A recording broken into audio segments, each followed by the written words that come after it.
With more aggressive sincerity than Kurt Warner in Bible study class, I'm Matt Strack. This is That Sports Show.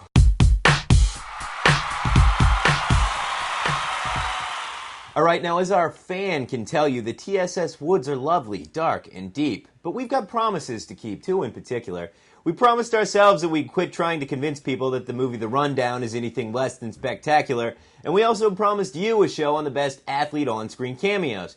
So we hit the TSS vault, and now without further ado, our first installment in our new ongoing segment, the 75 best sports cameos of the last 3.5 decades. And we're swearing that our list will be nearly OJ-free. We wanted to go ahead and get the easy stuff out of the way, so we'll start with a stone-faced Lance Armstrong delivering worldly wisdom to Vince Vaughn in Dodgeball. You know, once I was thinking about quitting when I was diagnosed with brain, lung, and testicular cancer, all at the same time. But with the love and support of my friends and family, I got back on the bike, and I won the Tour de France 5 times in a row. But I'm sure you have a good reason to quit.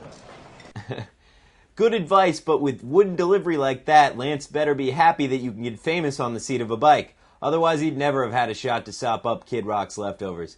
Digging a little bit deeper, we're going to head to TV and give you an animated Wade Boggs and a drunk, as usual, Barney Gumble, engaged in a spirited discussion about the motherland.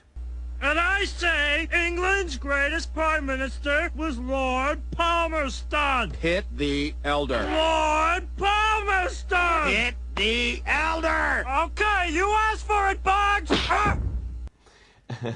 That clip comes from the 3rd season of The Simpsons, back when the show was still cracklingly funny instead of just drifting by on nostalgia.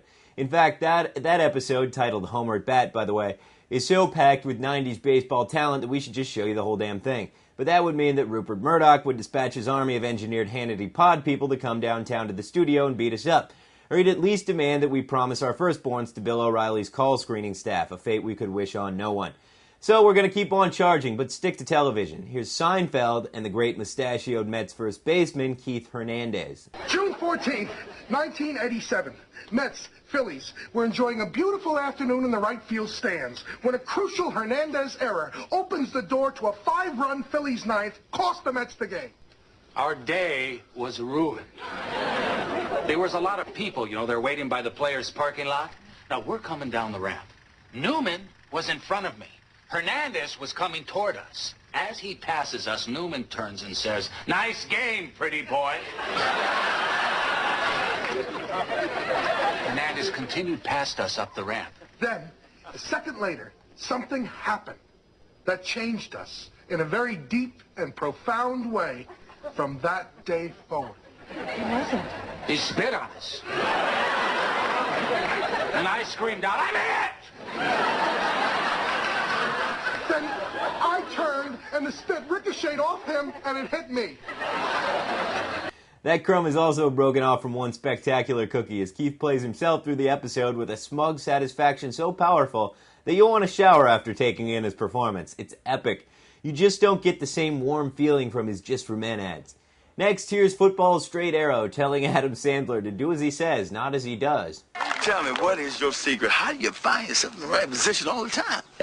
That's a good question. What happens is the center has the ball first, and quarterback will say hike. That's when the center puts the ball into the hands of the quarterback. So what I'll do is I'll start tackling the quarterback unless he get the ball to somebody else, in which case I'll try to tackle that person.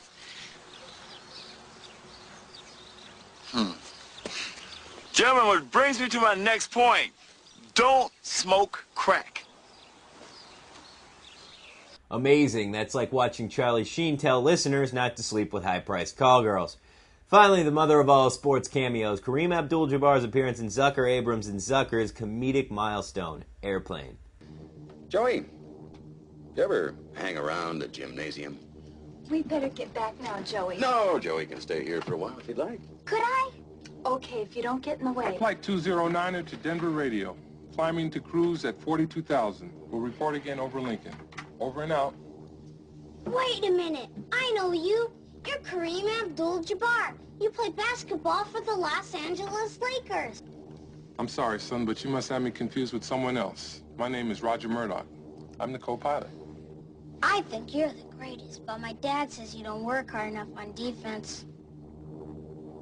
And he says that lots of times you don't even run down court. And that you don't really try, except during the playoffs. The hell I don't. Listen, kid. I've been hearing that crap ever since I was at UCLA.